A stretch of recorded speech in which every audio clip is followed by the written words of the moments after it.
She buried her father alone. Not a single soul in Copper Springs would help her dig that grave. And before the dirt on his coffin even settled, the wolves came circling. Harlan Blackwood wanted her land. He had the sheriff in his pocket, the bank under his thumb, and enough hired guns to crush anyone who dared say no. Clara Mitchell had nothing. No money, no allies, no hope. Just her father's shotgun and a stubborn heart that refused to break. But then a stranger rode into town.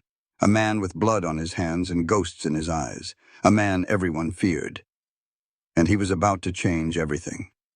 This is a story about a woman who was told to give up, bow down, and walk away. Instead, she chose to fight. And what happened next? Nobody saw it coming. Stay with me until the end. Trust me, you do not want to miss how this unfolds. Sometimes the people who hurt us the most create the strength we never knew we had. And sometimes the love we least expect becomes the foundation of everything we build.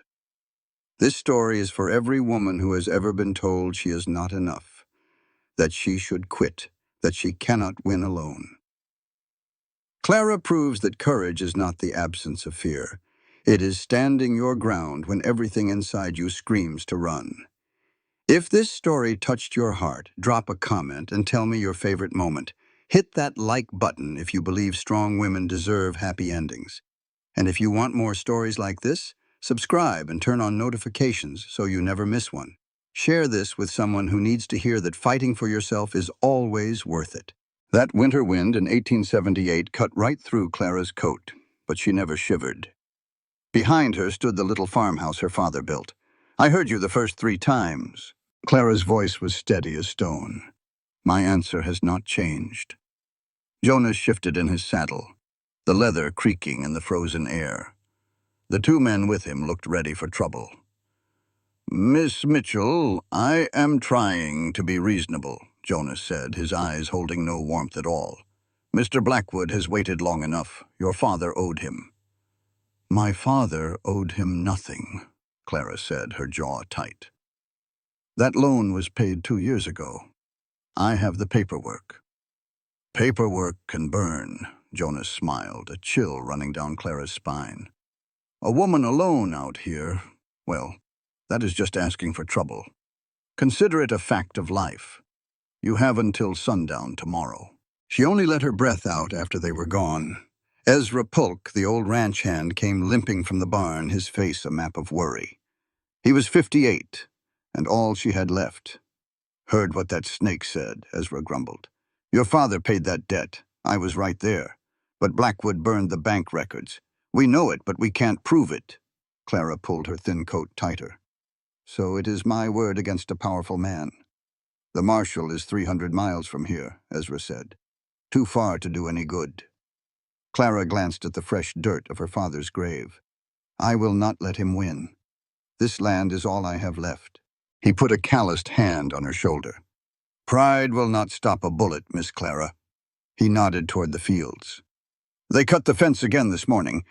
They are trying to scatter our 20 head of cattle." That small herd was all that kept her from ruin. If she lost them, Blackwood would win. "Did you fix it?" "I did. But I am one man with one good arm. We need help."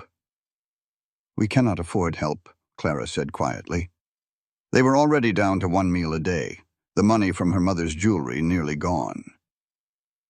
"Then I'm going to town," she said, her mind made up. "I will talk to Mr. Harrison at the bank." "Harrison fears Blackwood," Ezra warned. "They all do." She knew he was right. Harlan Blackwood had spent 20 years wrapping his fist around Copper Springs. He owned almost everything, and men who defied him simply disappeared. But Clara Mitchell was not taught to bow her head. "Then I will make him listen," she declared. The ride into town was brutal. By the time she reached the bank, her fingers were numb, but she pushed through the doors with a fire inside her. The clerk, a young man named Timothy, jumped. "I must see Mr. Harrison." Timothy looked terrified. "He is not available, Miss Mitchell." "I will wait," she said, her voice leaving no room for argument. "You can tell Mr. Harrison I am here, Timothy, or I will tell him myself. It is your choice." The young man scurried away. Clara waited, feeling the stares of the other customers. They looked at her with pity, like she was walking to the gallows. Let them stare. Theodore Harrison finally appeared, a small, nervous man who fidgeted with his glasses. He was once her father's friend, but today he refused to meet her gaze. "Miss Mitchell," he mumbled, "please come into my office." She followed him in, but refused the chair he offered. "I need an extension on my loan, just until the spring cattle sale." "Impossible." Harrison was already shaking his head. "The bank cannot—" "The bank does whatever Harlan Blackwood tells it to do," Clara cut in, her voice sharp. Harrison flinched as if she had struck him. "Please," he begged, holding up his hands. "I have a family to think of." "So did my father," she said, her voice cracking just once. "He built that ranch from nothing. Are you going to let a thief steal it because you are afraid?" Shame washed over Harrison's face, but his answer was the same. "I am sorry. My hands are tied." Clara stared at the small man for a long moment. "I see," she said quietly. "You are a coward." She turned and left without another word. The cold street felt unreal, like a dream. That is when she saw Jonas Crane and his 2 thugs blocking the entrance to the general store. They were not looking at her. They were focused on someone inside. A cold dread filled Clara's heart.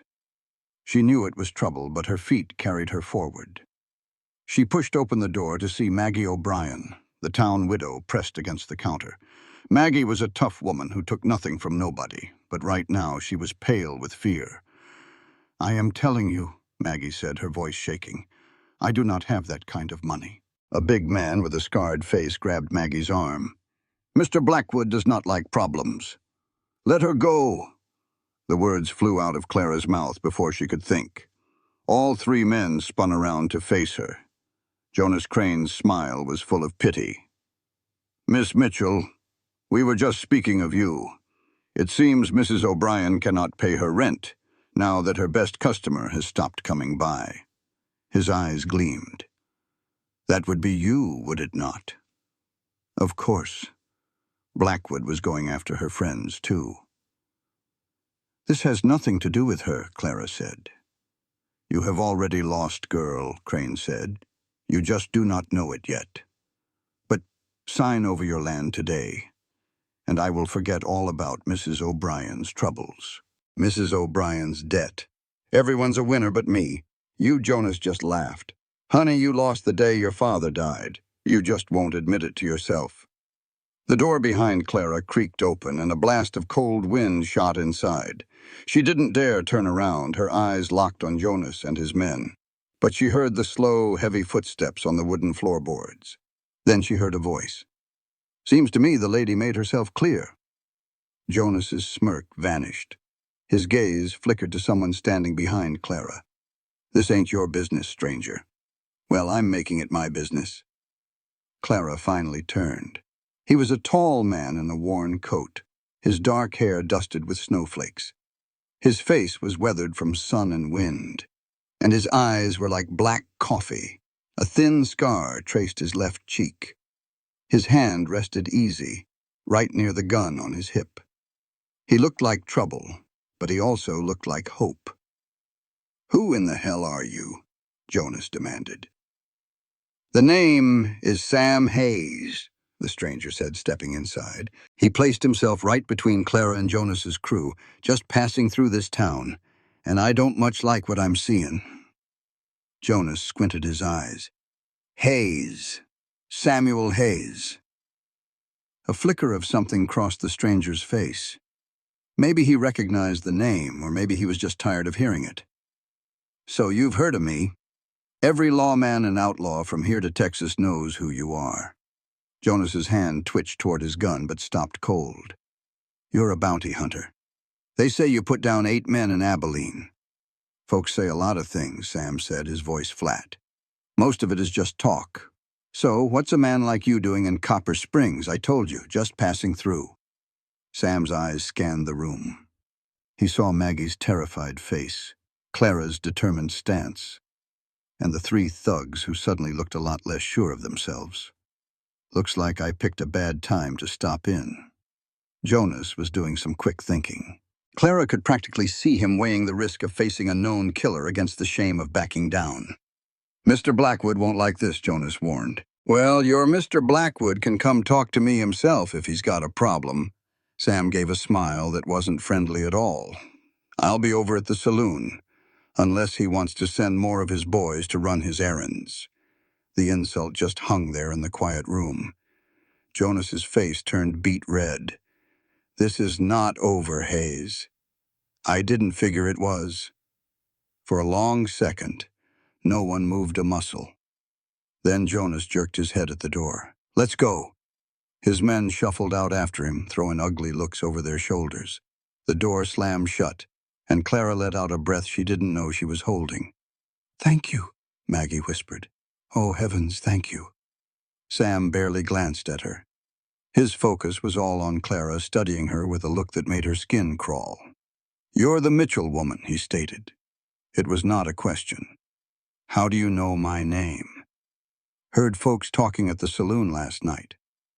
A woman all alone, holding off Harlan Blackwood. He had a hint of respect in his dark eyes. "They're taking bets on how long you can last, and which side did you bet on? I don't gamble."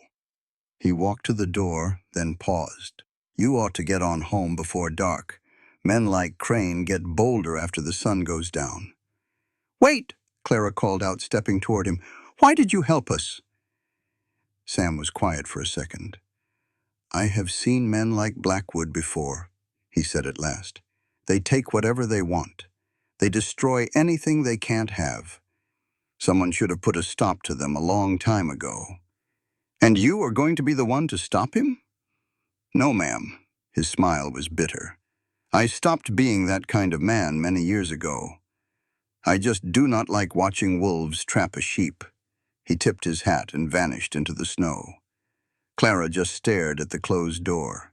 Her heart was pounding, but it was not just from fear. A new feeling was stirring inside her, one that felt both dangerous and full of hope. "Clara." Maggie's voice pulled her back. "Clara, that man." "I know," Clara said, turning to her friend. "Are you okay? Did they hurt you?" "I am fine, but you are not." Maggie grabbed Clara's hands. "Jonas was right about one thing. I cannot afford to be your friend anymore. Blackwood is making sure of it. Maggie, please do not say that. Just listen to me." Tears filled Maggie's eyes. "I want to help you. Lord knows I do. But I have children, Clara. I cannot risk it. I understand." Clara gave her friend's hands a squeeze. "I would never ask you to put them in danger. That man, Hayes, he is a dangerous fellow. I know, but maybe." Maggie paused. "Maybe dangerous is exactly what you need right now." Clara thought about that on the long ride home. She thought about it while she fed the stock and checked the fences. She thought about it as Ezra served their small supper and asked about town. The bank said no, she told him. "Just like you said they would." "I am sorry, Miss Clara." "Do not be. At least now I know for sure where we stand." She told him what happened at the store, about Jonas Crane's threats and about the stranger who stepped in. Ezra's face grew dark when she said the name. "Samuel Hayes," he repeated. "I have heard that name. He is a killer. He helped us today." "Killers do not help folks for nothing," Ezra said, putting down his fork. "What do you think he wants?" "I do not know." Clara stared into her cold coffee. Maybe he wants nothing. Maybe he really was just passing through town, but she could not escape the feeling that Samuel Hayes came to Copper Springs for a reason, and that their meeting was not just an accident. The knock on the door came just shy of midnight. Clara was still up, sitting by the dying fire with her father's shotgun laid across her lap. She had sent Ezra off to bed hours ago as the old man needed his rest. But sleep was not coming for her. Every creak of the house made her jump. Every shadow seemed to hold a threat. When the knock came, she nearly leaped from her chair. "Miss Mitchell," the voice was low and rough. "It is Sam Hayes." Clara's knuckles turned white on the shotgun. She went to the door but did not open it. "What do you want?" "I found something you ought to see." At this hour, it did not seem like the kind of thing that could wait for the sun to come up. Clara paused, every part of her screamed not to open that door. But something else, something deeper, urged her to do it. She lifted the heavy bar and pulled the door open. Sam stood on the porch, snowflakes melting in his dark hair. His face was serious, and he was holding a bundle of rags soaked in oil. "I found these out by your barn," he said. "Along with these." He opened his other hand to show 3 burnt matches. Clara's blood ran cold. Somebody was trying to burn us out. They tried and failed. Something must have spooked them. Probably saw your lamp was still on. Sam's jaw was set hard. "They will be back. How do I know it was not you who put them there?" The question was sharper than she meant it to be, but she did not take it back. She could not afford to trust a single soul. Not now. Sam did not even blink. "If I wanted to burn your place down, Miss Mitchell, you would be standing in a pile of ashes right now." He met her eyes. "I am not your enemy. I am not sure I am your friend either. But I do not work for Blackwood. Then why are you here? Why help me? Why any of it?" For a long moment, Sam was silent. The wind howled around the little house, blowing snow across the porch. "I knew a family like yours once," he finally said. "Ranchers, good people, they had some land that another man wanted." His voice was flat and empty. "They refused to sell. So one night, someone set their house on fire. The parents did not make it out." Clara felt a knot tighten in her chest. "Who?" "My parents." Sam's eyes locked with hers, and for the first time, she saw the raw pain hidden deep inside him. "I was 18 years old. I have been looking for the men who did it ever since." All the pieces fell into place. "Blackwood," she whispered. "You think he was the one?" "I know he was. It is the same pattern, the same methods." Sam's hand crushed the oily rags. 20 years ago, he was running the same operation up in Colorado. He used a different name, but he was the same monster. Clara looked at him, truly looked at him. She saw the hardness in his eyes, the careful way he stood, the gun that seemed like a part of his own arm. "You are not just passing through," she said. "No, ma'am, I am not. What is it you want from me?" "Nothing you are not willing to give," Sam replied. He set the rags and matches on the porch railing. "I'm going to take down Harlan, Blackwood, with or without your help. But it would be a damn sight easier with someone who knows this country, knows the folks in it, and knows where all the skeletons are buried." Clara knew she should have refused. She should have sent him on his way and bolted the door. But playing it safe had left her with a dying ranch and a burning for justice. "What exactly is your proposal?" A hint of a smile touched Sam's lips. "We work together. I help you keep this ranch.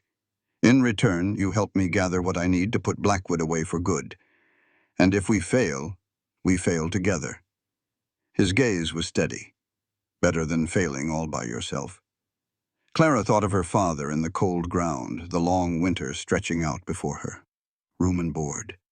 The words came out on their own. "That is all I can offer." He nodded. "That is all I need." She moved aside, letting him step in from the cold. The wind howled outside, but for the first time in a long while, Clara Mitchell did not feel so utterly alone. Ezra did not take the news kindly. "You did what?" The old man's voice cut through the morning chill. "You let a stranger, a killer, into this house. He is not." Clara caught herself. She could not say for sure what Sam was. "He helped us, Ezra. He found the matches before the barn went up in smoke. Or he planted them there himself to make you trust him." "I considered that," Clara said, meeting his hard stare. "And I decided it was a chance worth taking."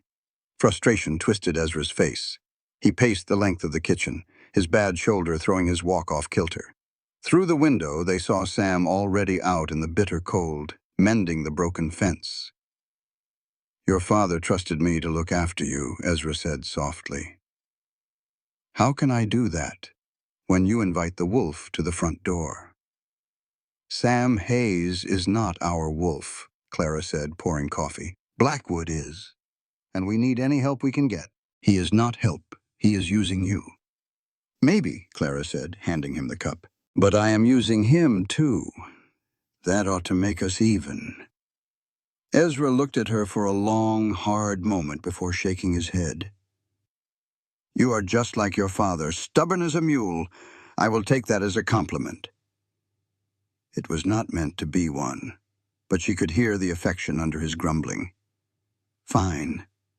The stranger can stay. But I am keeping my shotgun handy and my eye on him. I would not have it any other way. Clara brought a cup of hot coffee out to Sam. He had already fixed a long section of fence that had been cut 2 days before. His work was fast and sure, even in the freezing air. He stood up straight as she came near. Ezra is not happy, she said, offering the cup. Did not figure he would be. Sam took the warmth into his hands. He is a smart man. He has every right to be suspicious. Are you going to prove him right? Sam's eyes met hers. No, ma'am, I am not. Something in his tone made her believe him. She gave a single nod and turned back to the house. Miss Mitchell? She stopped. Your north pasture, Sam said. There are tracks in the snow. 3 riders passed through in the night. They did not just cut the fence, they scattered your cattle. A cold knot formed in Clara's stomach. How many are we missing? I will not know until I ride out for a count. But their tracks lead toward Blackwood's land. Of course they do. I can track them, he said. Bring back what is yours, but it will start a war. Sam's smile was cold. The war already started, Miss Mitchell. You just have not been fighting back. He finished his coffee, handed her the cup, mounted his horse, and rode off toward the pasture. Clara watched him disappear, a tightness in her chest. He was right. She had been on the defensive for months. It was time to change her strategy. She found Ezra in the barn. Sam found tracks, she told him. They ran off the cattle. Lord Almighty. Ezra's face grew pale. How bad? We will not know until he counts them. And you are just trusting him to do that by himself? Do you have a better plan?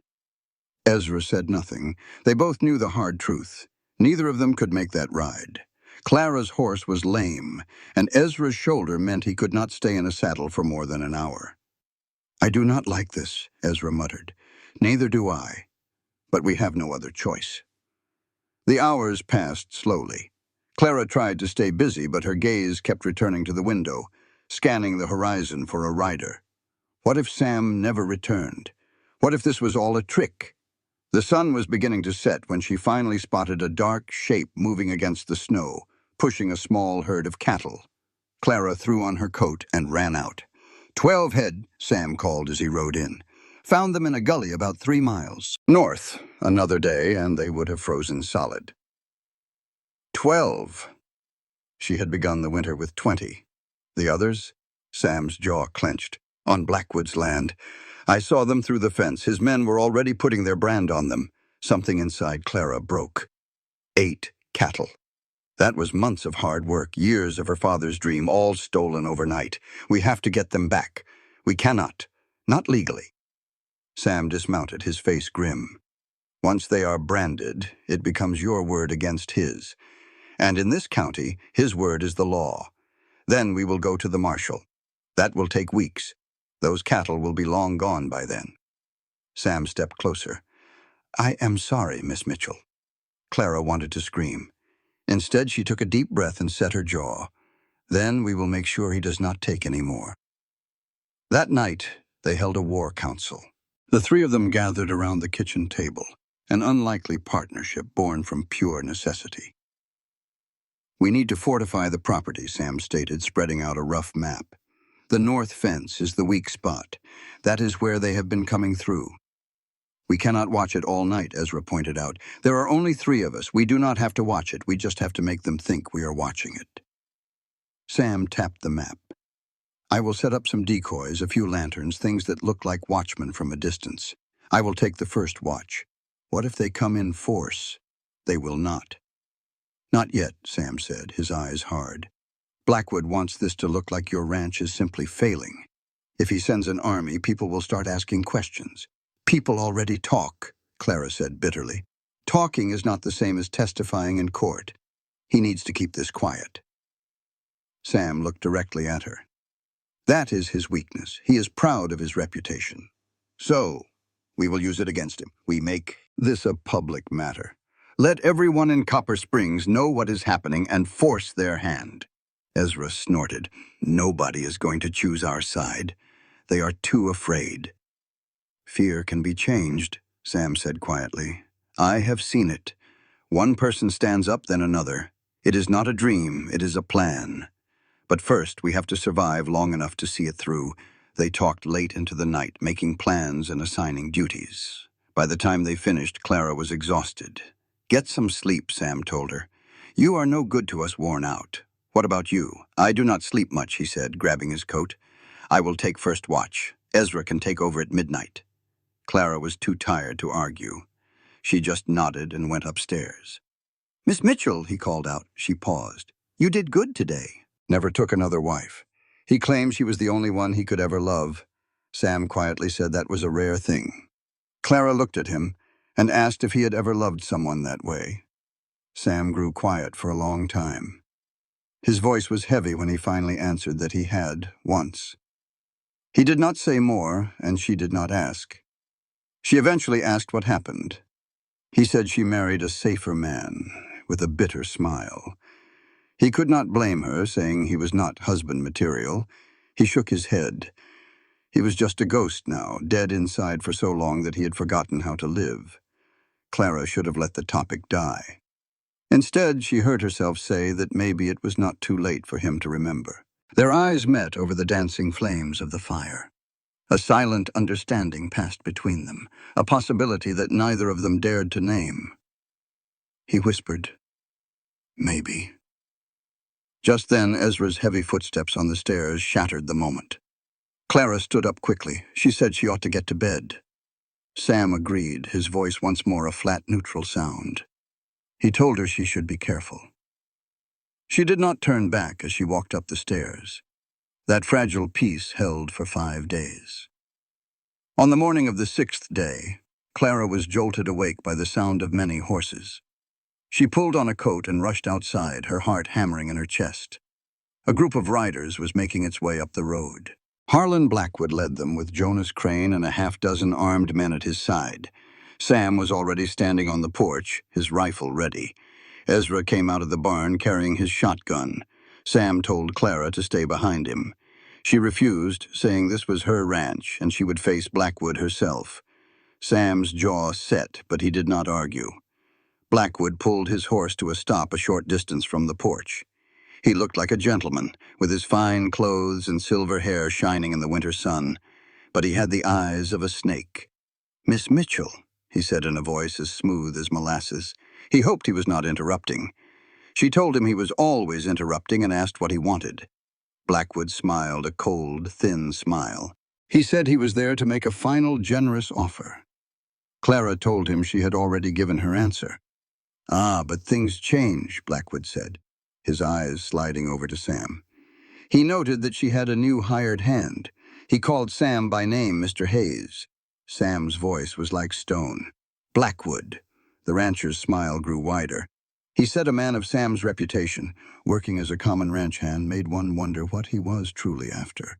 Sam replied that a man could wonder about many things, like how Clara's cattle kept vanishing only to reappear on Blackwood's land. The cold smile on Blackwood's face did not slip, but his eyes hardened.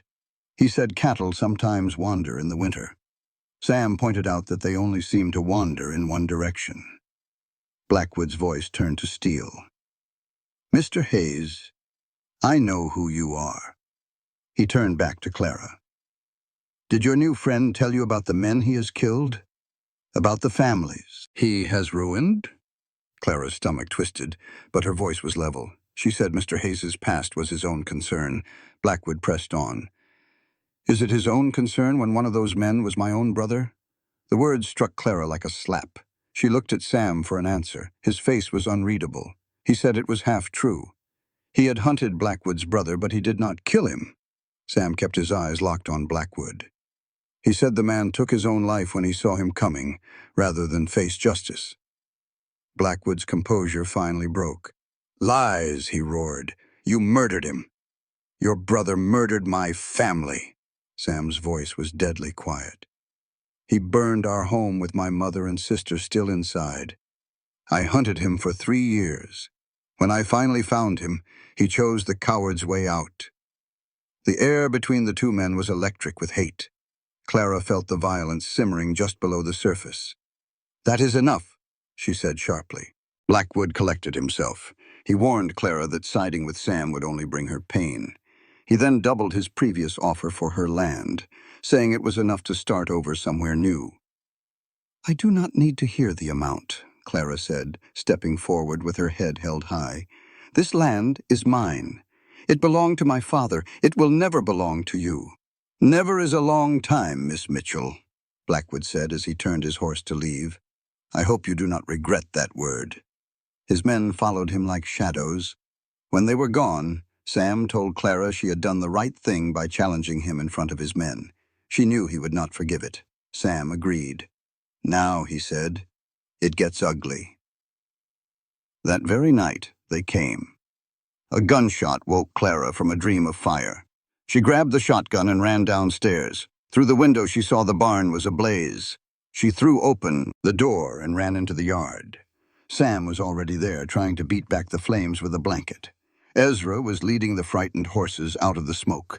Sam yelled for them to get buckets from the water trough. They worked frantically, their lungs burning from smoke and cold air.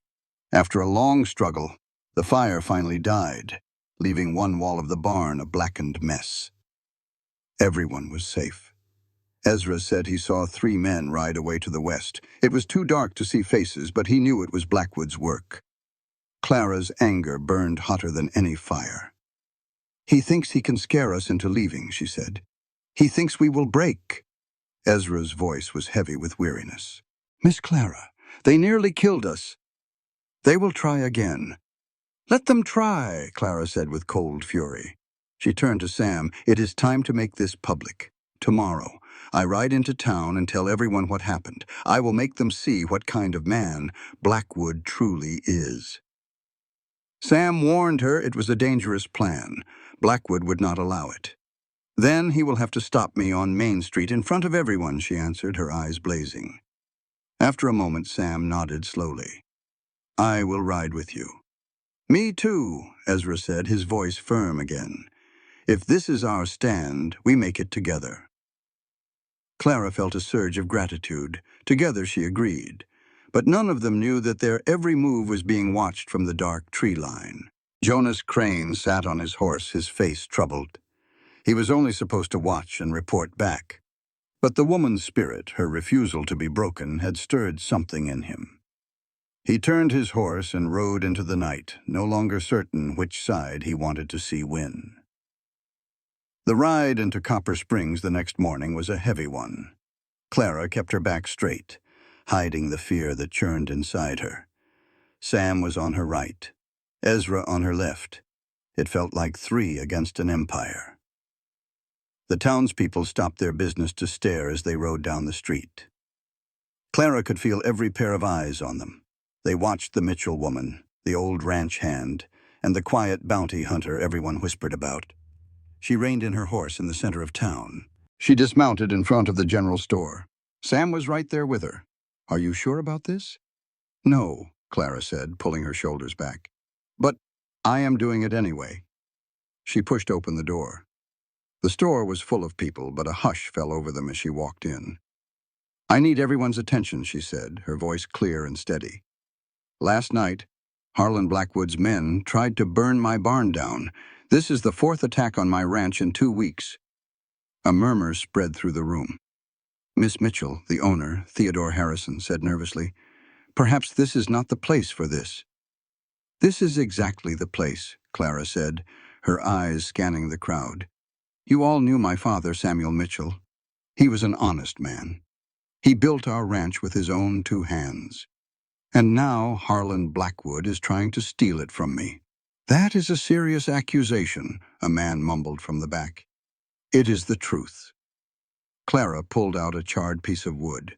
from her coat. "This came from my barn. You can still smell the kerosene." She held the rag high for all to see. "Is this what Copper Springs is now? A town where one man can scare a woman off her own land while the rest of you just stand by and watch?" The room was dead silent. Then a voice called from the back. "She is right." Clara turned to see Maggie O'Brien stepping forward, her face pale but resolute. "I have been quiet for too long," Maggie said. "Blackwood's men threatened me too. They told me I would lose my cafe if I kept helping Clara." Her voice started to shake. "My husband did not die in an accident. We all know it. He stood up to Blackwood, and 2 weeks later he was found at the bottom of a ravine." Murmurs started to spread through the crowd, growing louder. "That is enough." It was Jonas Crane's voice cutting through the noise. He stood in the doorway with 2 of Blackwood's men flanking him. "Miss Mitchell, Mr. Blackwood would like to have a word. I am not done here." "Yes, you are," Jonas said, taking a step forward. "You will come quietly." "Or what?" Sam moved to Clara's side, his hand resting on the handle of his gun. "You will drag her out of here in front of all these people?" Jonas's eyes darted around the room, seeing all the faces watching him. "Have you ever seen someone cornered, with everything to lose, and still choose to fight? That's what Clara Mitchell did. She stood up to the man trying to steal her family's land, a man who had the whole town in his pocket. Her one brave act started a fire, proving that one person's courage can change everything. It all started after she spoke out. Jonas Crane, the land grabber's top man, backed down in the middle of town, but not without a threat. "Mr. Blackwood will hear about this," he snarled. Sam, her ranch hand, just said, "I'm counting on it." As Jonas and his men rode off, Clara finally let out a shaky breath. Her hands trembled, but Sam gave her a quiet nod. "You did good," he said. They rode home in a heavy silence, knowing she had poked the beast. Now all they could do was wait. They did not have to wait long. Just 2 hours later, a lone rider appeared. "That ain't one of Blackwood's men," Ezra said, peering into the distance. As the rider got closer, Clara recognized him. It was Deputy Marshal Thomas Cole, who was known for looking into land disputes. He tipped his hat. "Miss Mitchell, heard what you did in town. That was either brave or foolish." "Sometimes they're the same thing," Clara replied. Cole swung down from his horse. "I've been building a case against Heron Blackwood for 2 years," he said. "Never had enough proof, and nobody was willing to talk." Clara's hope surged. "But now," Cole went on, his eyes sharp, "I have a statement from Mrs. O'Brien about her husband, and I need to know everything you can tell me. Every threat, every attack, every dollar he tried to steal from you." Clara did not hesitate for a second. "Yes," she said. "I can help you." She told him everything right there in her kitchen, with Sam standing guard. She talked about the cut fences, the scattered herd, and the fire they barely stopped. She laid out her father's old records, including the loan papers that proved her family's debt was paid in full. "This is good," Cole said, looking over the documents. "This is very good. But I need someone from inside Blackwood's crew to talk," Sam scoffed from the window. "Good luck with that. His men are loyal." "Maybe not all of them," Cole said, gathering the papers. "I've heard Jonas Crane is not happy. He might be worth a visit." Clara shook her head. "Jonas Crane? He's threatened me a dozen times." Cole stood up to leave. "Threatened you, Miss Mitchell, but he never laid a hand on you. There is a difference. Some men follow orders because they're believers. Others do it because they are scared. I reckon Crane is the second kind." After the marshal left, Clara and Sam sat by the fire. "Do you think he's right about Crane?" she asked. "Maybe," Sam said. "I've seen men like him. They do awful things because they feel trapped. Give them a way out and sometimes they'll take it." "That's a lot of faith to put in that man," she said. Sam's laugh was harsh. "It is not faith. It is just experience. People are complicated, Clara. Even the bad ones." She looked at him then, really looked at him. The firelight flickered across the scar on his cheek and showed the deep weariness in his eyes. "What about you?" she asked softly. Are you one of the complicated ones? Sam was quiet for a long moment. I have done things I am not proud of, he finally admitted. Blackwood was not lying about his brother. I hunted him down, and when he ended his own life, a part of me was glad. Why are you telling me this? She whispered. Because you deserve the truth, he said, meeting her gaze. You trusted me when you had no reason to. The least I can do is be honest about who I am. And who is that, Sam Hayes? A man trying to be better than he was, his voice hitched. A man who's been running from his ghosts for 20 years. A man who maybe... He stopped. Clara stood and walked over to him. Maybe what? He turned, and they were standing so close she could feel the heat from his body. I am not a good man, Clara. She reached up and gently touched his scarred cheek. Maybe not. But you're trying to be. That is more than most folks can say. He covered her hand with his own. I do not deserve you. Let me be the judge of that. He kissed her then. It was not a gentle kiss, it was hungry and desperate. A kiss between two people who had been alone for far too long. When they finally pulled apart, they were both breathless. This is a mistake, Sam whispered. Probably, she said back. Blackwood will use it against you. Let him, she said. Sam gave her a real smile, the first she had ever seen. You are a stubborn woman, Clara Mitchell. Just then, gunfire exploded outside, shattering the night. Sam moved in a flash, shoving Clara behind a table and drawing his pistol. Ezra! Clara yelled. The old man was already there, a shotgun in his hands. They're here, at least 10 of them. That is not a raid, Sam said, his face like stone.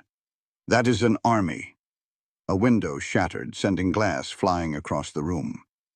We cannot fight that many, Ezra said. We have to run. No, Clara said, grabbing her father's shotgun. I am not leaving this house.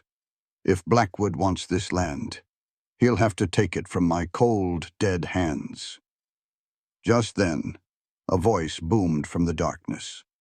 Mitchell, send out Hayes and this all ends. No one else has to get hurt. Clara froze. She knew that voice. It was Jonas Crane. It is a trap, Sam said instantly.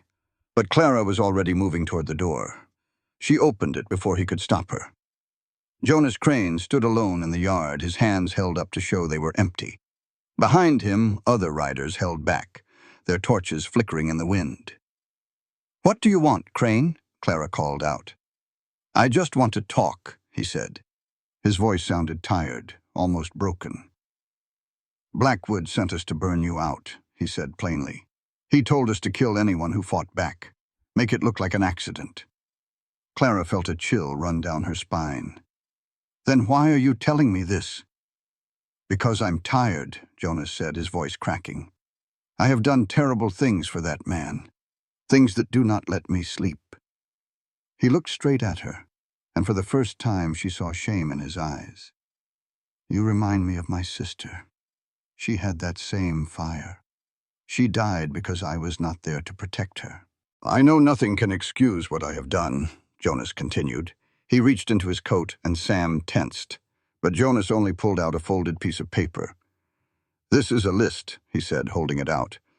Names, dates, and amounts. Every crooked deal Blackwood has made for the last 10 years. I kept my own records, just in case. In case of what? Clara asked. In case I needed insurance, Jonas said. Or in case I finally found my nerve. He offered the paper to her. Take it. Give it to the deputy marshal. It is enough to put Blackwood away for the rest of his life. Clara took the paper, her hand trembling. But why? Why now? Jonas gave a sad smile. Because you stood up to him. In that store today, you told the truth. Nobody has done that in 20 years. If a woman who has lost almost everything can still fight, then maybe I can too. What about them? Sam asked, nodding toward the other riders. Some of them feel the way I do, Jonas said. The others? They will follow whoever they think is winning. Right now, they are not so sure who that is. Jonas looked at Clara, his face grim. Show them that Blackwood can be beaten, and half his men will run. But the other half, including Blackwood himself, will fight to the death. He had given her the weapon she needed, but the final battle was still to come, and it was going to be a bloody one. He is out there in the trees, Miss Mitchell. If I do not come back with Hayes's body, he is coming himself. Clara's heart pounded in her chest. Then we will end this tonight. You will need a lot more than 3 people for that. We have you, Clara said, holding up the paper, and we have this. That is not enough.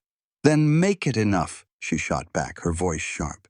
You say you are tired of doing bad things. Prove it. Stand here with us. Fight for something good for a change. Jonah just stared at her for a long time. You really are like her, he whispered. My sister. What was her name? Mary. His voice cracked when he said it. Her name was Mary. Then do it for Mary. Do it for every soul Blackwood has ever hurt. Clara held out her hand. Fight with us. Jonah looked at her hand, then to Sam, and then to Ezra standing in the doorway with his shotgun. He slowly reached out and took it. God help us, he muttered. What is the plan? Jonah told his men that things had changed. Some of them rode off right away, not wanting any part of a real fight, but others stayed, either convinced by Jonah or just too scared to cross him. In the end, 6 men stood with Clara, 6 men and 1 stubborn old rancher against Harlan Blackwood's crew. He will come from the north, Jonah warned. He will expect us to be scattered. Then we will not be scattered, Sam said. We will be waiting. They took their positions. Sam was in the barn with a clear shot. Ezra was on the porch. Jonah's men spread out along the fence. But Clara refused to hide. If Blackwood wants me, he can face me himself. Clara, that is suicide. I am done hiding, Sam. Her eyes flashed in the torchlight. This is my land. This is my fight. I will face him standing tall. There was no time to argue. The sound of hoofbeats echoed in the darkness. They were coming. Clara stood alone in front of the house, holding her father's shotgun. She could feel Sam watching from the barn, ready to step in. But this moment had to be hers. Harlan Blackwood rode into the yard like a king, flanked by 4 heavily armed men. His silver hair gleamed under the moon, his eyes as cold as a winter night. Miss Mitchell, he said, his voice like smooth steel, I have to say I am impressed. I did not think you had this much fight in you. You do not know anything about me. I know enough, Blackwood said, dismounting slowly. I know you are all alone. I know that by morning this ranch will be nothing but ashes. He smiled. And I know you are afraid. You are wrong. Am I? He stepped closer. Your hands are shaking. Clara looked down. He was right. Her hands were trembling. But when she looked up, her eyes were steady as a rock. My hands are shaking because I am angry, she said, not because I'm afraid. Anger, fear. In the end, what is the difference? Blackwood spread his arms wide. Either way you lose. I do not think so. A gunshot cracked through the night. One of Blackwood's men fell from his horse. Suddenly chaos erupted. Clara dived behind the water trough and fired her shotgun twice, seeing another man fall. Then Sam came out of the barn like a storm, his pistols firing. 2 more of Blackwood's men went down. Jonah and his men poured in from the fence, and in moments it was all over. Harlan Blackwood stood all alone, his face pale with shock and rage. You betrayed me, he spat at Jonah. You did nothing for me but turn me into a monster, Jonah replied, his gun steady. It is over, Blackwood. Over? Blackwood let out a terrible, hollow laugh. I own this town. I own the sheriff and the judge. You cannot touch me. Maybe not, Clara said, stepping forward with the paper Jonah had given her clutched in her hand. Her hand? But the law can. And you just gave the territorial marshal all he needs. Blackwood's gaze locked on the document. That belongs to me, he whispered. He spun toward Jonas. You handed him my ledgers. I handed him the truth. For a second, Clara almost believed Blackwood would fold. The fight seemed to drain out of him. Then his hand twitched. She saw the little derringer appear from his sleeve, a snake in the grass. It swung toward her. In his eyes, she saw her own end. But then Sam Hayes moved like lightning. The gunshot was a thunderclap. Blackwood stumbled back, a hand flying to his chest as the little pistol clattered to the floor. He stared down at the red stain blooming on his white shirt, then back at Sam's smoking gun. "You." Blackwood coughed, blood on his lips. "You think this is a victory?" "We know it is," Sam said softly. Blackwood tried to speak again, but only a gurgle came out. He crumpled into the snow, and the light in his eyes went out for good. Went dead. Nobody moved for a long, heavy moment. Then Clara's legs gave out from under her. Sam caught her before she could fall. "It is finished," he said, pulling her in close. She looked up at him, her vision swimming with tears. "Is it really?" Sam placed a kiss on her forehead. "For now, it is."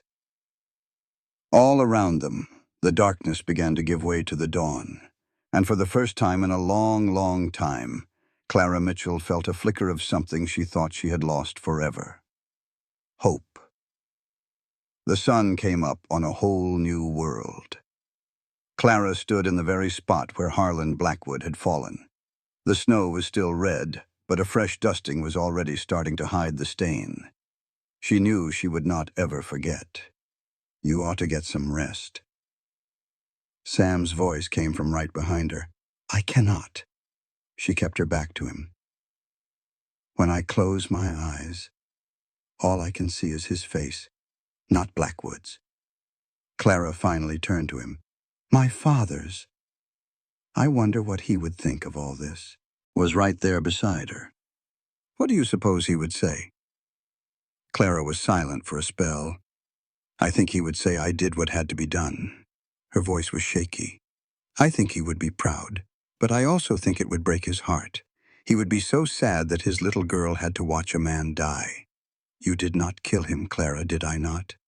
She looked down at her own two hands. "I made the choices that brought us here. I was the one who refused to stand down. I started this fight. You were defending your home." Sam's voice was solid as a rock. "There is no shame in that." "I know." Clara hugged herself tight. "But there is no honor in it either. There is only staying alive." The sound of approaching horses cut through the quiet. Deputy Marshal Cole rode into the yard, his expression serious, followed by two other lawmen. "Miss Mitchell, Mr. Hayes." Cole swung down from his horse, his eyes taking in the scene. "I heard there was trouble. I will need to get a statement from everyone." The hours that followed were a blur to Clara. She answered questions until the story felt like it belonged to someone else. Sam gave his version, then Jonas, and finally the men who had turned on Blackwood. Through it all, a strange numbness settled over her. "Miss Mitchell." Cole found her after the interviews. "I need a private word with you." Clara just nodded and led him inside the house. Sam started to come too, but she raised a hand. "Just give us a minute." He did not look happy about it, but he waited on the porch. Cole took off his hat and sat at the kitchen table. Clara was too restless to sit. "A trial is coming," Cole told her. "Not for Blackwood, but for his men. The ones who did his dirty work, including Jonas. That is what I need to talk about." Cole's gaze was sharp. "Jonas Crane has a lot to answer for. I have got witnesses who can tie him to 3 killings, a handful of fires, and more threats than I can count." Clara's stomach dropped. "But he chose our side. He stood against Blackwood. Without his help, you would likely be dead right now. I know that." Cole let out a long breath. "That is why I am putting a deal on the table. If he gives full testimony against the rest of Blackwood's crew, he will get a reduced sentence. It means prison, not the gallows. And you want me to talk him into it? I want him to have a chance to make things right." Cole stood up. "You are the only one he seems to listen to." Clara found Jonas in the barn, his head buried in his hands. He looked up as she came in, and for the first time she saw pure fear in his eyes. "They are going to string me up, are they not?" His voice was empty. "No." Clara sat near him. "Cole is offering you a choice. Testify against the others, tell the whole truth, and you will do prison time instead." "Prison?" Jonas gave a hollow laugh. "I know what happens to men like me in prison. The rope might be a mercy. Maybe so." Clara looked him square in the eye. "But you would be alive. You would have a chance to do some good instead of harm." "Do good?" He just shook his head. "There is not enough good in the world to balance my ledger." "Death is the end of all chances," Clara said, standing up. "You told me I reminded you of your sister. Do you think she would want you to quit, or would she want you to take this chance and fight?" Jonas was quiet for a long while. "Mary never quit on a single thing," he said at last. "Then you should honor her fight." He looked up at her, and something changed in his face.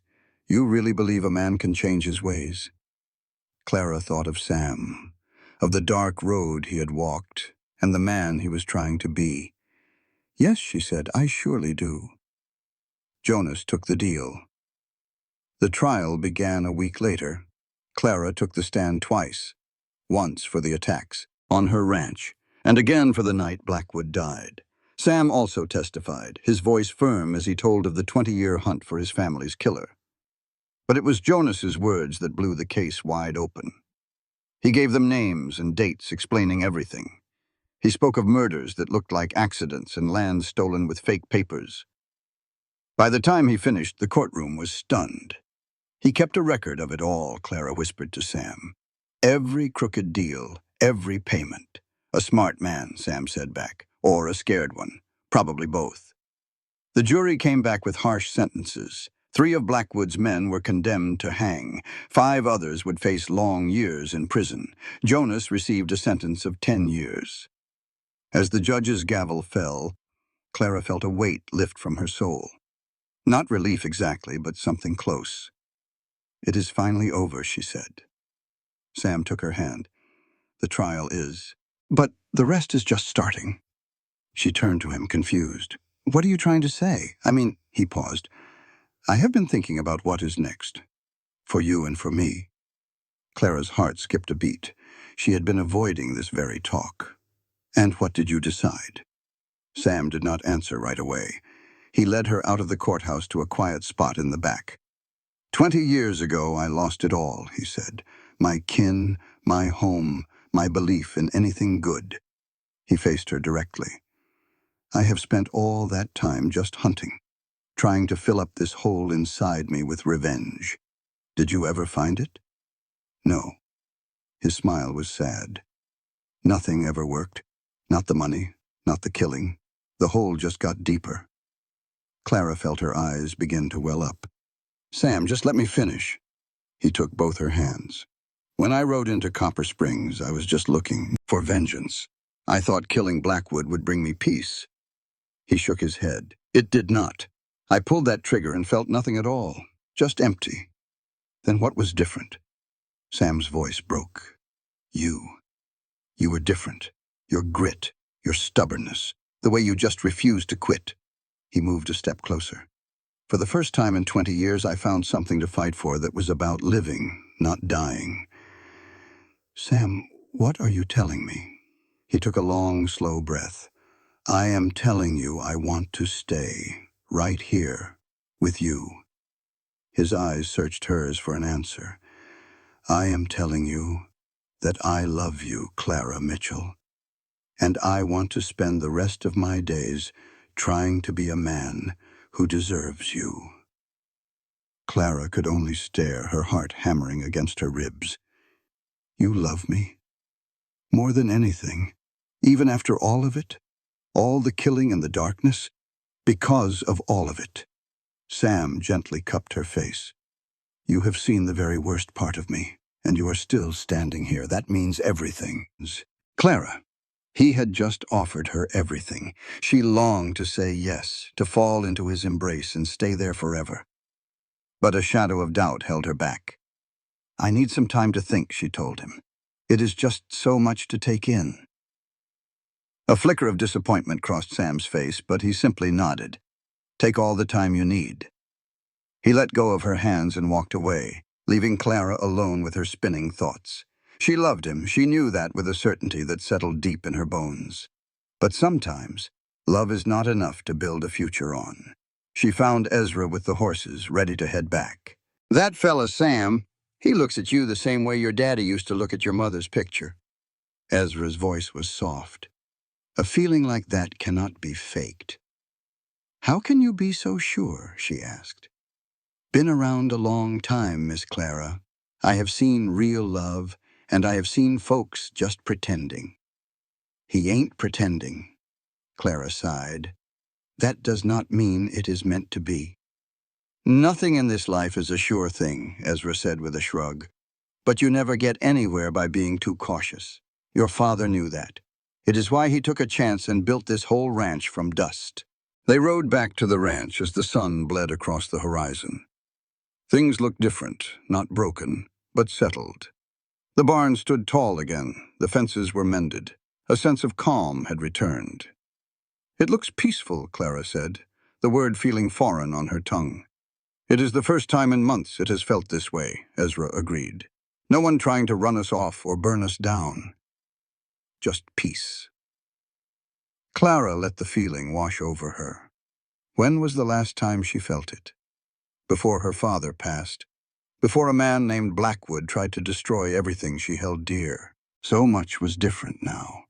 She had gone from being desperate and alone to being victorious and free. She was in love with a man who had shown up out of nowhere and changed her entire world. A knock on the door made her jump. Clara. It was Sam's hesitant voice. Can I come in? She opened it to find him on the porch, holding his hat, looking more uncertain than she had ever seen him. The confident bounty hunter was gone. In his place was just a man in love, waiting to hear his fate. I could not wait, he said. I know you asked for time, but I had to know. Know what? If there is any chance at all that you might feel the same way. His voice was raw. Because if there is not, I need to leave.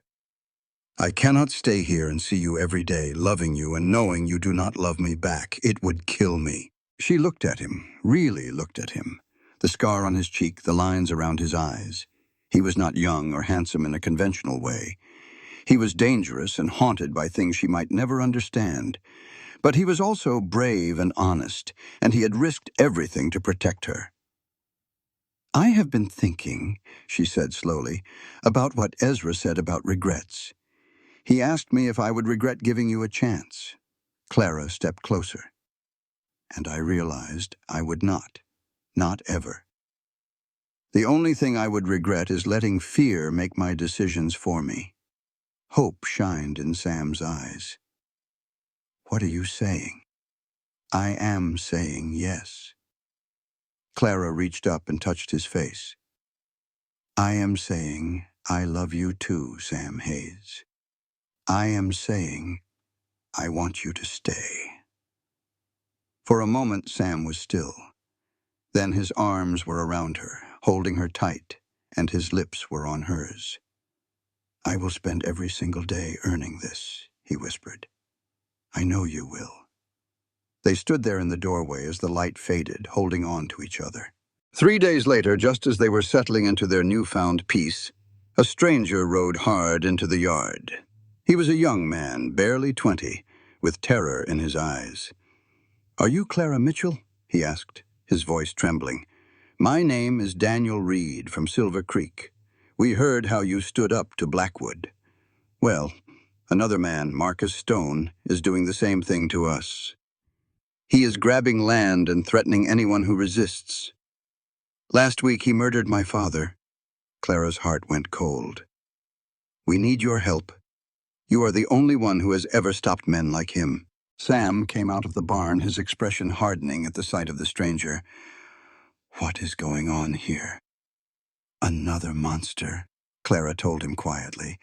A different name in a different town, but the same evil story. Sam's jaw clenched. This is not our fight. How can you say that? Daniel pleaded. You know what men like him do if they are not stopped. I know better than anyone, Sam said, his voice like stone. I also know the price of fighting them. He looked at Clara. We just got our lives back. And what about them? Clara asked, gesturing to the desperate young man. Do they not deserve a chance at peace too? Sam, when you first came here, I had every reason to send you away, but I took a chance on you. Now, someone else is asking for our help. How can we turn our backs? Sam looked at her, a long, hard stare. You really want to do this, do you not? I have to, she said. If we do not stand up for people who cannot defend themselves, then what was the point of our own struggle? He let out a long breath, the fight draining from his eyes. You are not going by yourself, he said finally. A few hours later, another surprise rode in. It was Jonas Crane, the gunslinger, supposedly in prison. Got out early for good behavior, he said with a grim smile. I spent 20 years helping men like Stone. It is about time I started helping the other side. As they mounted up, Ezra watched from the porch.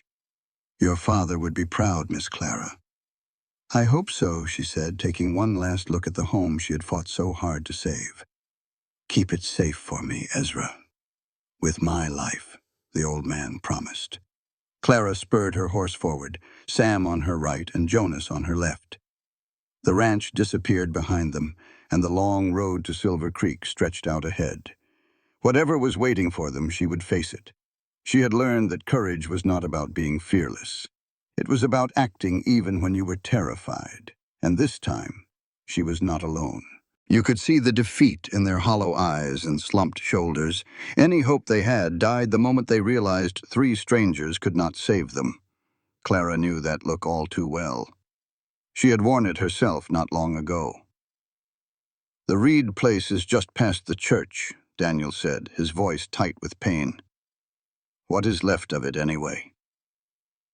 They found Daniel's mother sitting on the charred timbers that used to be her front porch. She was a small woman with gray hair and eyes red from crying.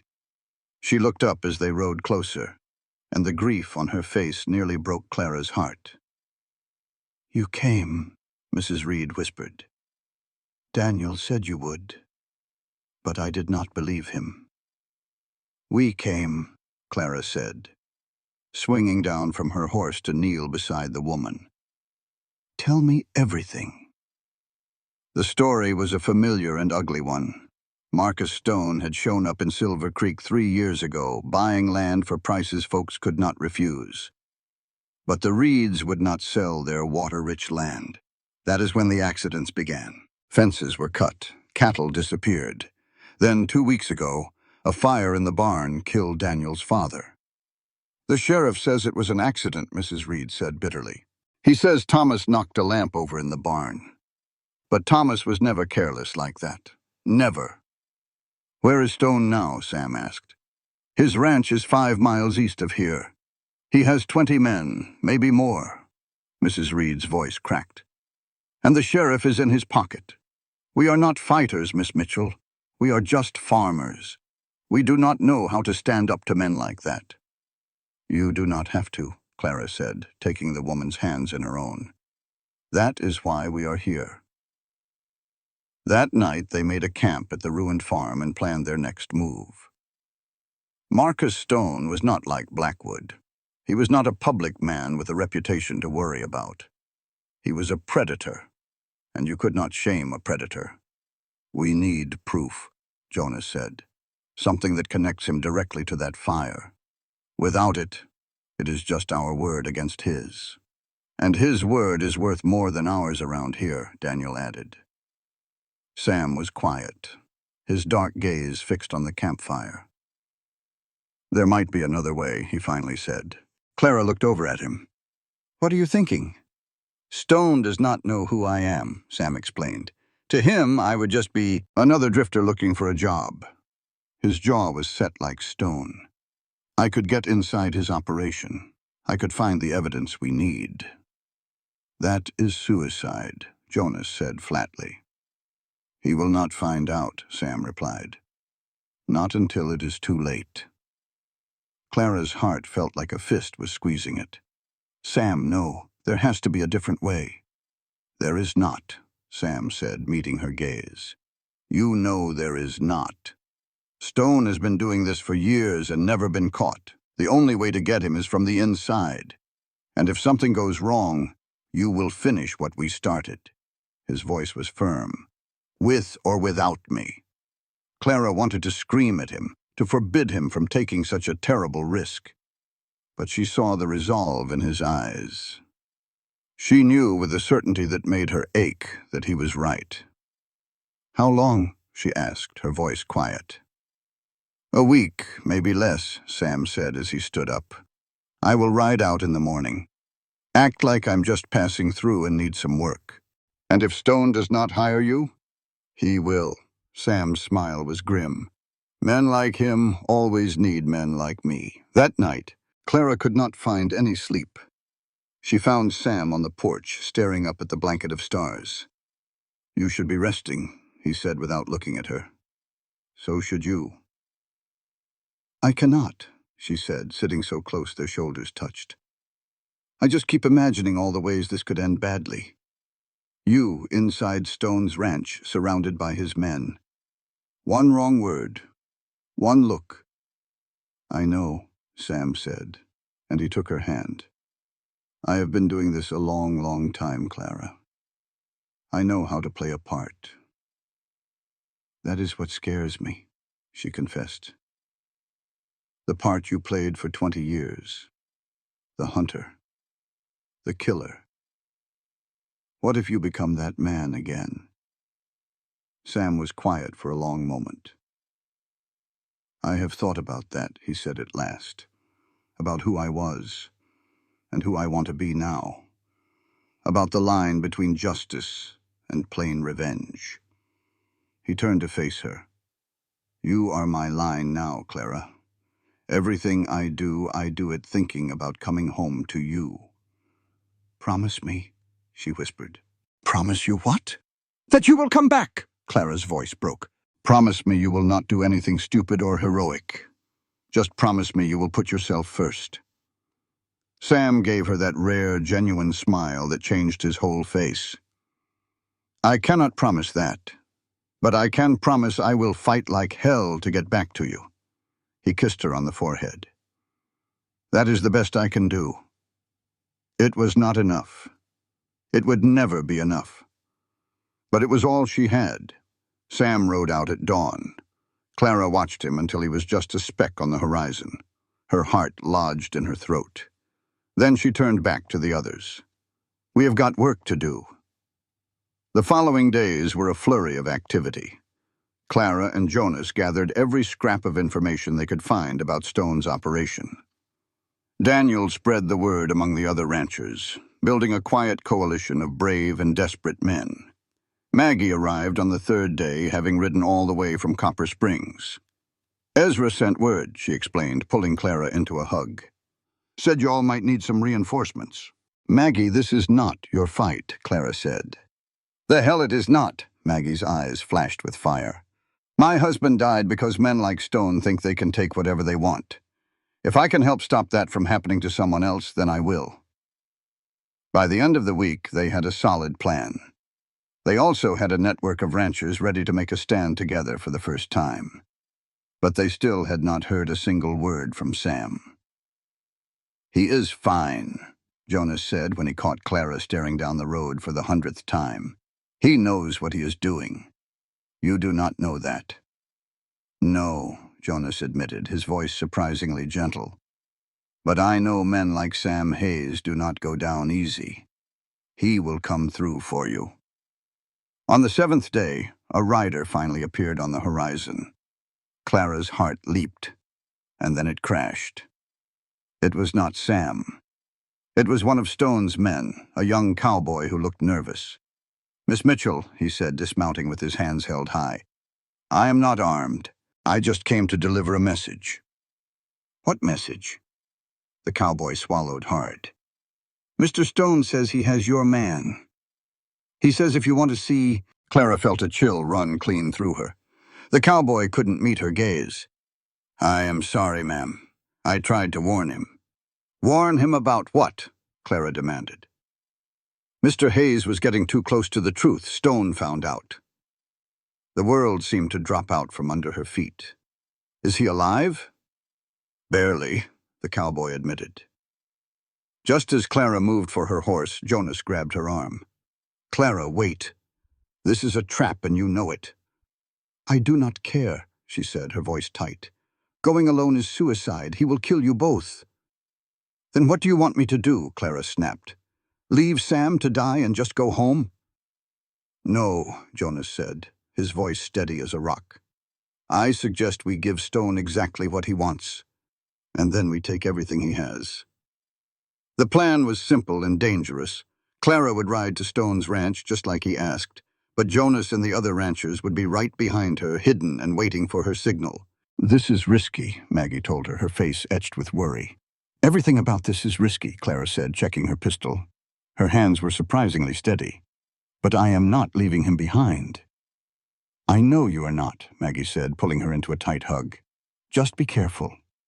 I promise, Clara lied. The ride to Stone's ranch was a long 2 hours. She tried to prepare herself for what she might find. Sam could already be gone. She had to be ready for that. But if there was a chance, just one chance he was alive, she would tear down the whole world to get him back. Stone's place was bigger than she expected, sprawling across a wide valley. Armed men watched her every move as she rode in. Miss Mitchell, a voice called from the porch, you are right on time. Marcus Stone looked to be about 40, with a slick smile that never quite reached his cold eyes. He spread his arms wide like he was greeting family. I have heard so much about you, he said. Where is Sam? Clara cut him off. Straight to business, I like that. Stone walked down the steps, that smile still plastered on his face. Your Mr. Hayes is alive, for now. My men can be very persuasive. Clara's hands balled into fists. I want to see him. Of course. But first we need to talk terms, Stone said, stopping a few feet from her. You have been stirring up trouble, Miss Mitchell, making folks think they can fight back. That is bad for business. Your business is stealing and killing. My business, he corrected, is progress. This valley has water, grazing land, mineral rights. It is worth a fortune. But not if every small-time rancher thinks he has a right to it. It is their land, she insisted. Land belongs to the person strong enough to hold it, Stone shrugged. That is the law of the West. Then maybe the West needs some new laws, Clara shot back. Stone let out a real laugh, a sound that made her skin crawl. I like you, Miss Mitchell. You have got real fire. It is a shame I am going to have to kill you. You have not killed me yet. No, he agreed. But I will. He motioned to his men. Bring Hayes out. Let her see what happens when you cross me. They dragged Sam from the house, and Clara's heart stopped cold. He was a wreck. His face was swollen and bruised so badly she barely recognized him. His shirt was ripped and stained with blood. 2 men had to hold him up. Sam, she breathed. He struggled to lift his head. One of his eyes was swollen shut, but the other one found her. Clara, he whispered, his voice a ragged breath. Run! I am not leaving you, she said, her voice shaking with rage. How touching, Stone said, pulling a pistol from his belt. But it does not matter. You are both going to die here. The only question is how much it is going to hurt. The only question is how many of your men are dying with us. Stone just raised an eyebrow. Empty threats, Miss Mitchell. You are all alone. Am I? Clara lifted her hand. For a split second, nothing happened. Then all hell broke loose. Gunshots erupted from every direction as Jonas and the ranchers appeared, catching Stone's men in a perfect crossfire. The air filled with smoke and shouting. Stone's face twisted from shock to pure rage. You! Before he could finish, Clara moved. She grabbed his gun arm and twisted. The pistol fired harmlessly into the air. He snarled and swung, his fist catching her jaw. Pain shot through her head, but she stayed on her feet. "You think you can beat me?" Stone growled, pulling a knife. "I have killed men twice your size." "I am not a man," Clara answered and charged. They hit the ground in a desperate struggle. Stone was stronger, but Clara was quicker. And she was fighting for more than just herself. She was fighting for Sam, for the ranchers, for every person Stone had ever bullied. The knife sliced her arm, but she barely felt the sting. Her fingers found his throat, and she squeezed with all her might. Stone's eyes started to bulge. "This is for the Reeds," she gasped. "And everyone else." "Clara, stop!" Sam's voice cut through her fury. She looked up. The fighting was over. Stone's men were down or had surrendered. Jonas stood over them, his gun ready. "He is done," Sam said, his voice weak. "Do not become him." Clara looked down at Stone, who was turning purple beneath her grip. She could end it, right there. Nobody would blame her. But she thought about Sam, and about the thin line between justice and pure revenge. She let go. Stone gasped for air as Jonas quickly tied his hands. "It is over," Clara said, her voice heavy. "You are finished." Deputy Marshal Cole and federal authorities showed up days later, called by messages Clara had sent before she rode out. Stone and what was left of his gang were arrested. The evidence Sam had collected was more than enough to put them all away for a long time. "You did it," Daniel Reed said, tears rolling down his cheeks as he watched Stone get led away in chains. "We did it," Clara corrected him with a tired smile. Sam was in bed for 2 weeks while his body healed. Clara never left his side. "You should be out celebrating with the others," he mumbled one night. "I am right where I want to be," she said, smoothing his hair back. "I was never so scared in my life," he admitted, his voice cracking. "When Stone had that knife on you, I thought—" "Me neither," she whispered. "But it is over. We are safe." "Are we?" Sam asked. "There will always be more men like Stone." "I know," Clara said, meeting his gaze. "And when they show up, we will face them together." "Together," Sam repeated softly. "I like the sound of that." They stayed in Silver Creek until Sam was strong enough to ride. Spring was starting to show itself, with the snow melting and little bits of green poking through the dirt. "Time to go home," Clara said one morning. The ride back to Copper Springs took them 4 days. They went slow, partly for Sam and partly because neither of them was in any hurry. For the first time in a long time, there was no danger waiting for them. It was just the open road and each other. "I have been thinking," Sam said on their 3rd day out, "about what comes next."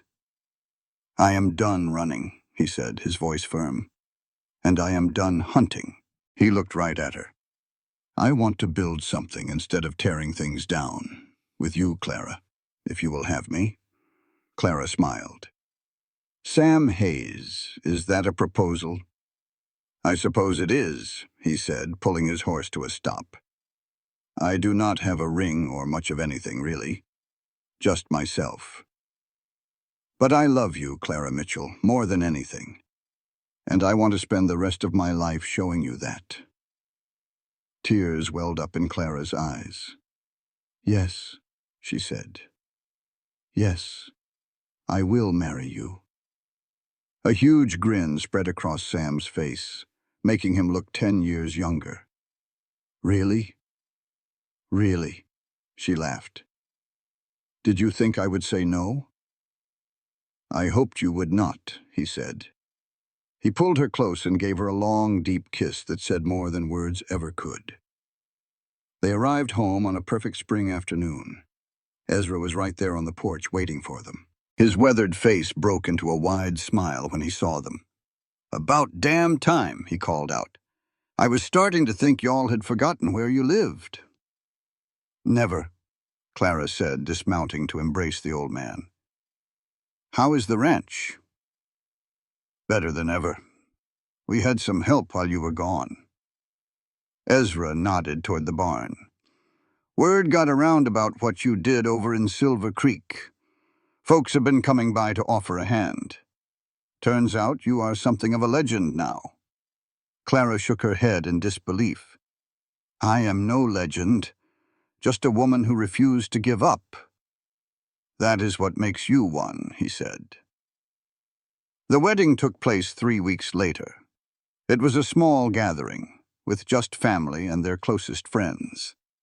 Maggie served as Clara's witness. Jonas, who had recently been pardoned for his help, stood up for Sam. Even Deputy Marshal Cole came. The ceremony happened at sunset, right there in the yard where so much had happened. It was where Blackwood had fallen, where she and Sam had first kissed, and where their story had truly begun. "Do you, Samuel James Hayes, take this woman to be your wife?" "I do." Sam's voice was strong, his eyes never leaving Clara's face. "And do you, Clara Rose Mitchell, take this man to be your husband?" "I do." Clara smiled through her tears. "Forever." Then, with the power vested in him, the preacher pronounced them husband and wife. Sam kissed her, and their small crowd of friends erupted in cheers. Later, as the party wound down, Clara and Sam stood on the porch, watching the last bit of light fade from the sky. "Mrs. Hayes," Sam murmured. "I like the sound of that." "Mrs. Mitchell Hayes," Clara corrected with a smile. "I am not giving up my father's name." "Fair enough," Sam said, pulling her close. "The Mitchell Hayes Ranch, our legacy." "Our legacy," Clara agreed. She looked out at the land, her land, their land. It stretched out before her in the twilight, full of promise. 5 years later, that promise had bloomed. The Mitchell Hayes Ranch was a world away from the struggling property Clara had inherited. New buildings stood proudly on the landscape. Healthy cattle grazed in green pastures. A proper bunkhouse was now home to the 6 hands they employed. And inside the house her father had built, new sounds echoed through the rooms. "Mama!" A small girl launched herself at Clara the moment she walked through the door. "Mama, look what I found." Clara caught her daughter and lifted her high, laughing at the muddy frog clutched in the girl's tiny hands. "That is a fine frog, Sarah, but maybe he would be happier outside." "But I want to keep him." "You can visit him in the garden," Clara suggested. "Even frogs need to live with their families."